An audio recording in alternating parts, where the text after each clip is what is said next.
Hello, Sports Hub fans. We're back on Super Bowl weekend.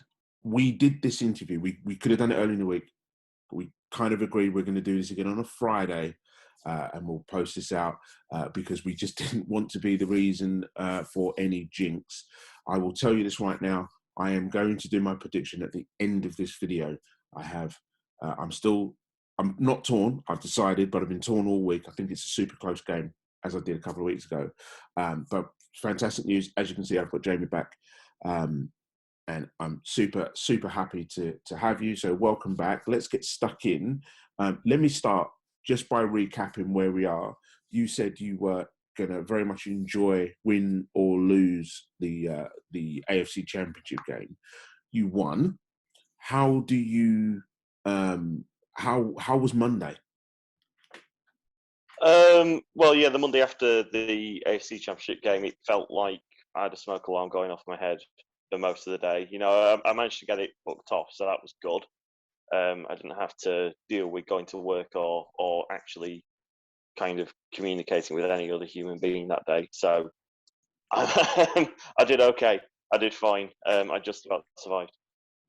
Excellent. What point of Monday did you kind of fully remember that you still had to do this again? It was Super Bowl. Yeah, I probably gave myself the Monday off, but on Tuesday, that was when everything kind of started sinking in. So a lot of the NFL film stuff came out that day. You know, the mic'd up and all the recap videos, and actually, that's when I kind of dove headlong into reliving the AFC Championship, but also looking forward to the Super Bowl, and it is something to look forward to. It's nothing that I've experienced before. Yeah, absolutely. Being obviously a fellow AFC team supporter, it's been a really strange 20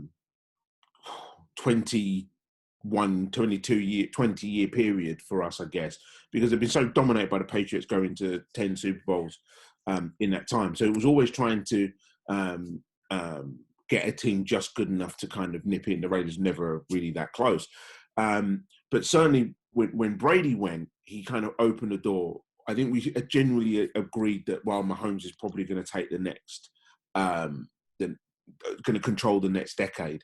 I think Joe Burrow, so the thing I kind of that alluded to me this week, or was kind of I saw this week, was so Joe is going to go from national champion, a knee injury, and then potentially Super Bowl champion. And then they were trying to find a comparison of someone who's taken a team, kind of taking their college team and then taking the professional team. They can only find Kareem Abdul-Jabbar in basketball, which is an interesting fact because obviously in some ways it's easier in basketball because one unbelievably great player. In football, it does take much of a team. We talked last time about how much of a change Joe has brought to, I think, not just the team, but how Bengals fans feel about the whole franchise. You're just on the cusp now. The big thing with Joe is he's played big games. Matthew Stafford hasn't. You've got to feel just a little bit more confident that your quarterback is more proven, if you like, than any others. Yeah, he's a mentality monster. He really is. And it would be very easy to come into an environment like the Bengals and get very jaded by it all and kind of let some of the negativity of the place drag you down. Obviously, his first season, he was coming into a team that had only won 2 games the previous year. The team in his rookie year didn't get off to a particularly hot start, and it was him having the kind of fortitude to overcome some of that. Now, obviously, there's a load of factors as to why the Bengals are now a contender, and it isn't just Joe being this kind of huge figure, but it's interesting that he's taken the team along with him. He's taken some of that kind of swagger and some of that kind of moxie that he had at LSU, and he's sort of brought it forward to the Bengals, and this is just a continuation of what he was in the final year in college, where he kind of came from nowhere and blew onto the scene. He's incredibly confident. He's incredibly kind of media friendly, and that's not stopping. And I hope he doesn't stop for another 10 years. Yeah, well, I mean, his championship game pre-outfit was absolutely on point. I think when I saw him walk in, I went, he ready? Oh, he's ready. He fully appreciates that he's not allowed to lose this game, because that clip would have played all the time. So for the rest of the team, I think just from a Super Bowl perspective, probably just give the Rams some love. I think we talked about last time, everybody's talking about the offensive line and the sacks. I think the Rams, of course, have got an outstanding front on their defense, obviously led by Aaron Donald. But none of that really, if you like, is a surprise. I don't think the Rams have a surprise in them from a defensive perspective. I don't mean to be, that's not to be detrimental to them. It's just to say, I think we probably know what we're going to get. Aaron Donald is going to cause trouble, and Von Miller has been there and done it. And Floyd should probably be the one that you leave the least. How are you are you expecting a super close game? What are you expecting, I guess, we always talk about our first 15 players. What are you expecting the Bengals to try and do to negate that front? And then we'll then roll on, talk about the Ramsey Chase matchup, which I still don't think we're probably going to see, but we'll have to see. Yeah, I think with Aaron Donald, a lot of the talk has been, how are you going to stop Aaron Donald? Realistically, you don't stop him. He's going to be a menace all game. You just got to find ways of working around him, working away from him, and maybe that's the way you go at it. For me, I see using screens more as a way to get the ball very quickly outside, so you're not having to deal with that pressure up the middle. And maybe kind of getting the ball out of Joe's hands, which is kind of uncharacteristic for him, because he does like to hold on. He does like to try and sort of extend plays as much as possible. But maybe if you're scheming sort of quicker passes, screens outside, maybe just run the ball straight at Aaron Donald, see how that works. He's a very stout run defender. He's not as good a run defender as he is a pass rusher. So maybe you kind of try to negate in that way. Obviously, there are other pieces on the Rams defense. I'm not ignoring them because, good grief, you're looking at Von Miller, who's potentially sort of the third best pass rusher on their defense, which is a bit terrifying. But there will be a way. There will be a way to at least get some points on the board and get yourselves involved in this game. Yeah, absolutely. And I think if you call it a weakness, the linebackers, I think, can be got at if you can get through. And of course, from a secondary perspective, I think I think people have to remember the Bengals match up very well with basically everyone, utilizing, I guess, rookie contracts as much as anyone. But that does mean drafting well. You can take a weapon away. They still have 2 to 3 more in the bank. Is that CJ? I can't say his surname. How do you say it? Uzama. He's lost. I think that's a big piece to lose. Because he's the one, I guess, is the one goes most unnoticed. Actually, when I have, and maybe it's because I've picked him up in fantasy a few times, he's sneaky good. He's been sneaky for a couple of years. And I think he probably enjoys running under. But of course, everyone now then talks about Chase Ramsey, which is interesting because I don't know how much the Rams will go. They don't play huge amounts of man, but how much they will match the two against. I think if just from a neutral, I would love them to just go pound, play for play, whole snap for snap. If they did, without being completely biased, who do you think would come out? Yeah. Well, I'd go back to what Wink Martindale tried to do for the Ravens, and he tried to have Marlon Humphrey on Jamar Chase pretty much one-on-one, and that lasted a half. And I think Chase got about 150 yards in that half, Yeah. and then they thought, this isn't working. So, part of this week has been trying to maybe goad the LA Rams into thinking that Ramsey on Chase is a good idea, kind of on their own.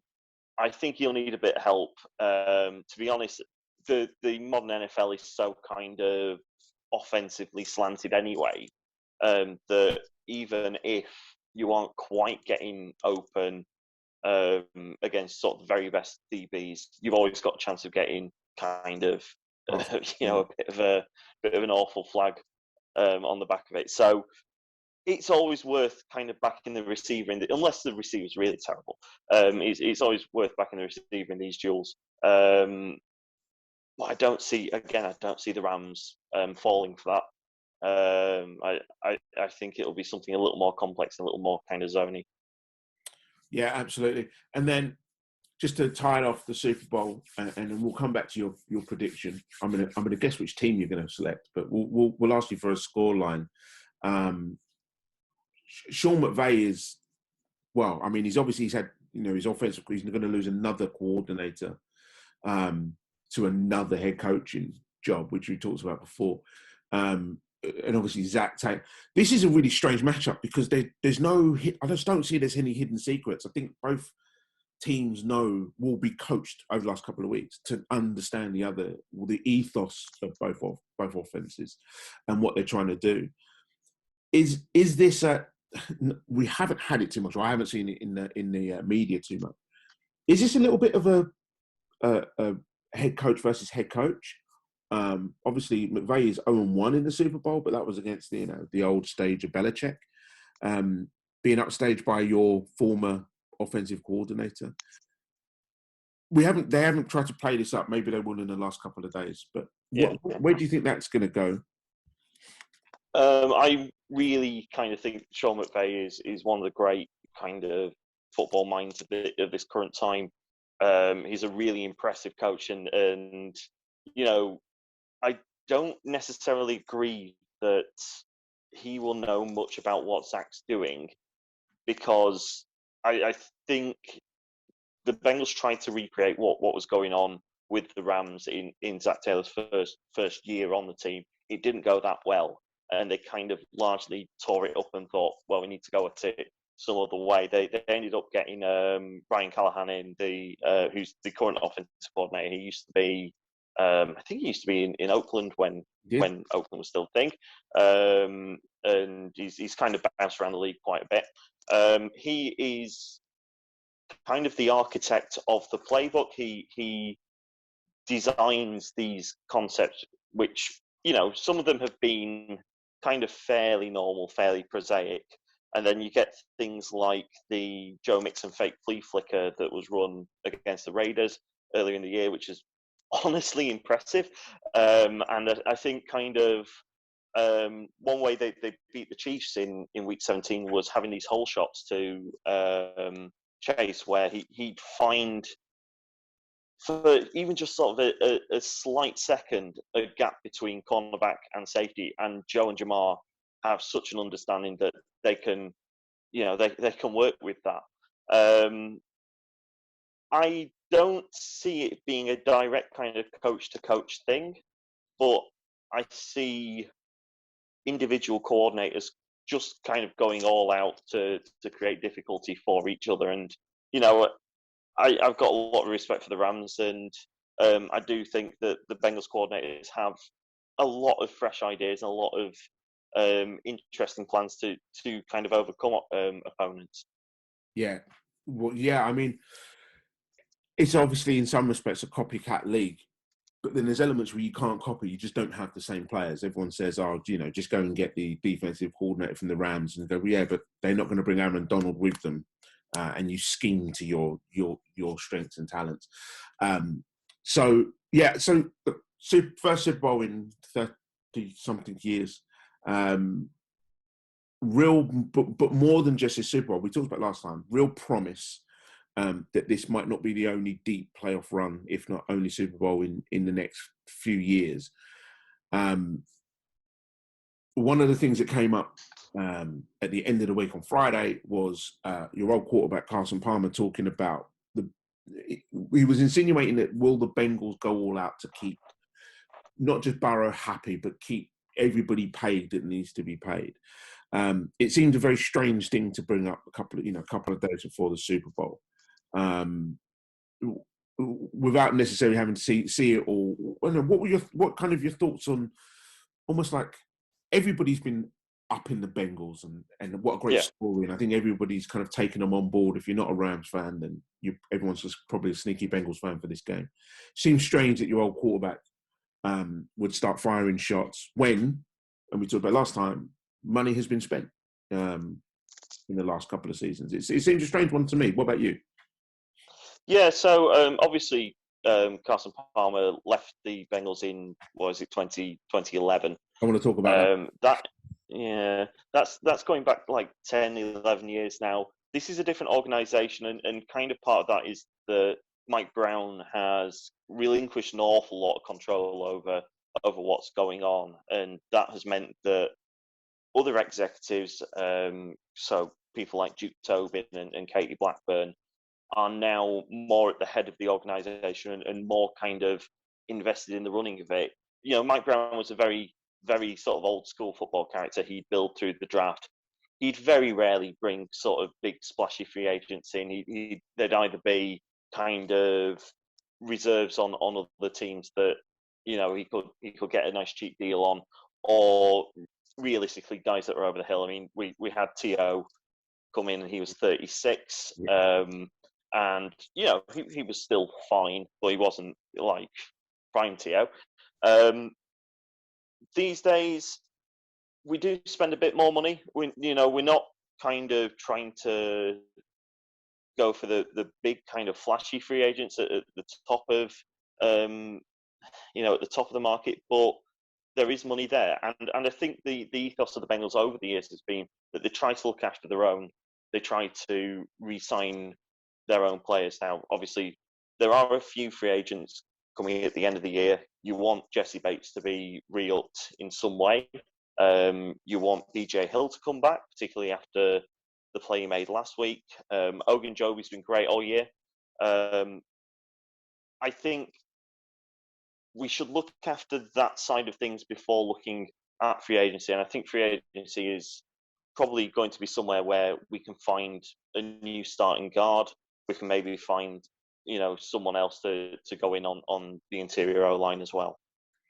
Yeah, and obviously free agency becomes a different proposition after this Super Bowl run.